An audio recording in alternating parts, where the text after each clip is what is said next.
না বসো। বসছি পরে। আরে তোমার সাথে আমার কিছু কথা আছে। হ্যাঁ বলো না, কি কথা আছে? আচ্ছা তুমি কিসের কাজ করো বলো তো? আমি সরকারি চাকরি করি। সরকারি চাকরি তো দেখে তো মনে হয়। হ্যাঁ ওই আর কি, অনেক কষ্ট করে পেয়েছি। হ্যাঁ আমিও একটা এরকম বয়ফ্রেন্ড চাইছিলাম যার সরকারি চাকরি করবে। বাই দ্য ওয়ে তোমার পোস্টিংটা কোথায় আছে? আমার তো ওয়ার্ক ফ্রম হোম। সরকারি চাকরি আবার ওয়ার্ক ফ্রম হোম? আরে কি আছে, তোমাকে সারাদিন টাইম তো দিতে পারবো।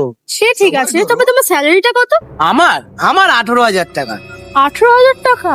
ও হ্যাঁ, সরকারি চাকরি তো এমনিতেও আস্তে আস্তে বেড়ে যাবে, আর মাস গেলে 18,000 টাকাটা চলেও যাবে। মাসে 18,000? আরে তুমি কোথাও ভুল বুঝছো, মাসে 18,000 না, বছরে 18,000। আরে সরকার যে 1,500 টাকা করে বেকার ভাতা দিচ্ছে, আমি ওইটার কথা বলেছি তোমায়। ননসেন্স। আরে এখন 1,500 দিচ্ছে, পরে বেড়েও যাবে। তুই থাক তোর বেকার ভাতা নিয়ে। गजब बेइज्जती।